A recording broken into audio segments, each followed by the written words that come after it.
നമസ്കാരം, ഫ്ലോട്ടിംഗ് വീൽസിൻ്റെ പുതിയൊരു വീഡിയോയിലേക്ക് എല്ലാവർക്കും സ്വാഗതം. ഇന്ന് നമ്മളോടൊപ്പം ഉള്ളത് India's first and only bagged Honda ബ്രിയോയാണ്. ബ്രിയോനെ കുറിച്ച് കൂടുതലായിട്ട് പറയേണ്ട കാര്യങ്ങളൊന്നുമില്ല. ഹോണ്ടയുടെ ഒരു എൻട്രി ലെവൽ ഹാച്ച് ബാക്കാണ് ഹോണ്ട ബ്രിയോ എന്ന് പറയുന്നത്. 2011 ഹോണ്ട ബ്രിയോ ഇന്ത്യൻ നിരത്തുകളിലേക്ക് എത്തുന്നത്. 2011 തുടങ്ങി 2017 അവസാനം വരെയായിരുന്നു ബ്രിയോൻ്റെ ഒരു പ്രൊഡക്ഷൻ ഉണ്ടായിരുന്നത്.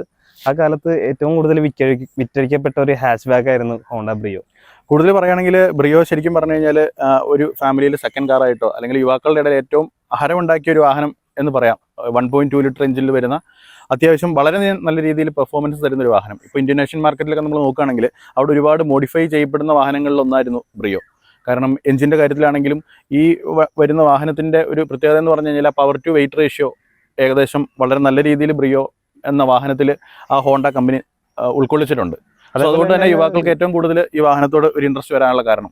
അതേപോലെ തന്നെ ഏറ്റവും കൂടുതൽ ഒരു സിറ്റി കാറായിട്ട് ഉപയോഗിച്ച ഒരു വെഹിക്കിളായിരുന്നു ഹോണ്ട ബ്രിയോ. തീർച്ചയായിട്ടും. കാരണം എവിടെയെങ്കിലും പാർക്ക് ചെയ്യണമെങ്കിലോ അങ്ങനെയുള്ള കാര്യങ്ങൾക്കൊക്കെ വളരെ ഈസി ആയിട്ട് ഇപ്പോൾ ടൗണിൽ കൂടെ പോകാനും വരാനൊക്കെ ആയിട്ട് പറ്റുന്ന ഒരു വാഹനമാണ് ബ്രിയോ. അതുകൂടാതെ തന്നെ ഇത് ഓട്ടോമാറ്റിക് ആൻഡ് മാനുവൽ വേരിയൻസിൽ അവൈലബിൾ ആയിരുന്നു. എസ്പെഷ്യലി വീട്ടിലൊരു സെക്കൻഡ് കാറായിട്ട് യൂസ് ചെയ്യുന്ന ആൾക്കാർക്ക്, ഓപ്റ്റ് ചെയ്യുന്ന ആൾക്കാർക്ക് ഇതിൻ്റെ ഒരു ഓട്ടോമാറ്റിക് വേരിയൻറ്റ് വളരെ അഫോർഡ് ചെയ്യാൻ പറ്റുന്ന രീതിയിലുള്ളൊരു പ്രൈസിങ്ങും കൂടെയാണ് ആ സമയത്ത് ഈ വാഹനത്തിന് കൊടുത്തിരുന്നത്. ഈ വാഹനത്തിലോട്ട് വരികയാണെങ്കിൽ ഇത് ഫുള്ളി കസ്റ്റമൈസ്ഡ് ആയിട്ടുള്ളൊരു വാഹനമാണ് നമ്മുടെ കയ്യിലുള്ളത്. ഈ വാഹനത്തിൽ ഇന്ത്യാസ് ഫസ്റ്റ് ആൻഡ് ഓൺലി ബാഗ്ഡ് ബ്രിയോയാണ് ഈ വാഹനം. സോ എയർ സസ്പെൻഷൻ ചെയ്തിരിക്കുന്ന ഒരേ ഒരു ബ്രിയോയെ ഇന്ന് ഇന്ത്യയിലുള്ളൂ. അതാണ് നമ്മുടെ കയ്യിലുള്ള ഈ വാഹനം. പിന്നെ ഈ വാഹനത്തിലോട്ട് നോക്കുകയാണെങ്കിൽ ഞാൻ ഓൾറെഡി പറഞ്ഞല്ലോ, ഇത് ഫുള്ളി മോഡിഫൈഡ് ആയിട്ടുള്ള കസ്റ്റമൈസ്ഡ് ആയിട്ടുള്ളൊരു വാഹനമാണ്. ഇതിൻ്റെ ഫ്രണ്ടിലേക്ക് വരികയാണെങ്കിൽ ഇതിൻ്റെ ഫ്രണ്ടിൽ യൂസ് ചെയ്തിരിക്കുന്നത് മൊബീലിയോ RSൻ്റെ കിറ്റാണ് യൂസ് ചെയ്തിരിക്കുന്നത്. ബമ്പർ, ഹെഡ്ലൈറ്റ്, ആ പോർഷൻസ് എല്ലാം മൊബീലിയോ RSൻ്റെ യൂണിറ്റാണ് യൂസ് ചെയ്തിരിക്കുന്നത്. പിന്നെ അത് കൂടാതെ വീൽസ് നോക്കിയാൽ നമുക്ക് കാണാൻ പറ്റും, അപ്സൈസ്ഡ് വീൽസാണ് യൂസ് ചെയ്തിരിക്കുന്നത്. വീൽ സൈഡിലേക്ക് വരുവാണെങ്കിൽ ഇതിൻ്റെ ഒരു 17 ഇഞ്ച് ഇൻഫോർജ്ഡ് വീൽസ് ആണ് വരുന്നത്. അതിന് ടോട്ടലി നോക്കുവാണെങ്കിൽ അത്യാവശ്യം ഒരു ക്യൂട്ട് ലുക്ക് തോന്നിക്കുന്നത്. അത് വളരെ നീറ്റ് ആയിട്ടുള്ള രീതിയിൽ തന്നെ വാഹനം ഓൾട്ടർ ചെയ്തിട്ടുണ്ട്. അതുപോലെ തന്നെ അത്യാവശ്യം വണ്ടീനേക്കാൾ കൂടുതൽ പൈസക്ക് ഓൾട്ടറേഷൻ വരുത്തിയ ഒരു വെഹിക്കിളാണ്. തീർച്ചയായിട്ടും. അതും എന്താ പറയാ, വളരെ മാന്യമായിട്ട് അത്രത്തോളം പാഷനോട് കൂടിയിട്ട് ചെയ്തിരിക്കുന്ന ഒരു വാഹനമാണ്. വളരെ നാളായിട്ട് അദ്ദേഹം ഈ വണ്ടി യൂസ് ചെയ്യുന്നതാണ്. ഓരോ കാര്യങ്ങൾ സ്റ്റെപ്പ് ബൈ സ്റ്റെപ്പ് ആയിട്ട് ചെയ്ത് അതിന്റെ ആ ഒരു പെർഫെക്ഷനിൽ ചെയ്യാനായിട്ട്. അതെ, എനിക്ക് തോന്നുന്നു ഈ കഴിഞ്ഞ 1 വീക്ക് ആയിട്ടുള്ളത് റീലോഞ്ച് ചെയ്തിട്ട്. അതെ, ഇത് ബാഗ്ഡ് വർക്കിന് വേണ്ടിയിട്ട് കയറ്റിയിരിക്കുകയായിരുന്നു. അതിനുശേഷം ഏകദേശം 1 വീക്ക് ആയുള്ള വണ്ടി റിവീൽ ചെയ്തിട്ട് വർക്കെല്ലാം കഴിഞ്ഞ്. ഇനി ഇതിന്റെ എൻജിൻ സൈഡിലേക്ക് വരികയാണെങ്കിൽ ഇതൊരു വോൾഫിന്റെ 1+ സ്റ്റേജ് ട്യൂൺഡ് ആയിട്ടുള്ള വാഹനമാണ്. പിന്നെ ഓപ്പൺ ഫിൽറ്റേഴ്സ് വെച്ചിട്ടുണ്ട്. BMCയുടെ ഫിൽറ്റേഴ്സ് ആണ് യൂസ് ചെയ്തിരിക്കുന്നത്. പിന്നെ ഈ പറഞ്ഞതുപോലെ തന്നെ വാഹനം ട്യൂൺഡ് ആണെന്ന് നമ്മൾ പറഞ്ഞല്ലോ, അതിന് വേണ്ടിയിട്ട് തന്നെ അതിന്റെ ബ്രേക്സും കൂടെ അപ്ഗ്രേഡ് ചെയ്തിട്ടുണ്ട്. അപ്ഗ്രേഡ് ചെയ്യുമ്പോൾ ഓട്ടോമാറ്റിക്കലി ബ്രേക്കും കൂടെ അപ്ഗ്രേഡ് ചെയ്യാം. തീർച്ചയായിട്ടും. അപ്പോൾ ഇത് ബ്രംബോയുടെ റൂട്ടേഴ്സും ബ്രേക്ക് പാർട്സും ആണ് ഇതിൽ യൂസ് ചെയ്തിരിക്കുന്നത്. ഡ്രിൽഡ് ആയിട്ടുള്ള റൂട്ടേഴ്സാണ് യൂസ് ചെയ്തിരിക്കുന്നത്. പിന്നെ നമ്മൾ ഈ വാഹനത്തിന്റെ ഇന്റീരിയറിലേക്ക് വരികയാണെങ്കിൽ ഇന്റീരിയറിൽ കാര്യമായിട്ടുള്ള ചേഞ്ചസ് ഒന്നും വരുത്തിയിട്ടില്ല. കംപ്ലീറ്റ് സ്റ്റോക്ക് ആയിട്ട് വളരെ നീറ്റ് ആയിട്ട് മെയിൻറ്റെയിൻ ചെയ്തിട്ടുണ്ട് ഇന്റീരിയർ നോക്കുകയാണെങ്കിൽ. പിന്നെ ഇതിന്റെ സ്റ്റിയറിംഗ് വീല് റാപ്പ് ചെയ്തിട്ടുണ്ട്. അൽക്കാൻഡർ റാപ്പ് ചെയ്തിരിക്കുന്ന ഒരു സ്റ്റിയറിംഗ് വീലാണ്.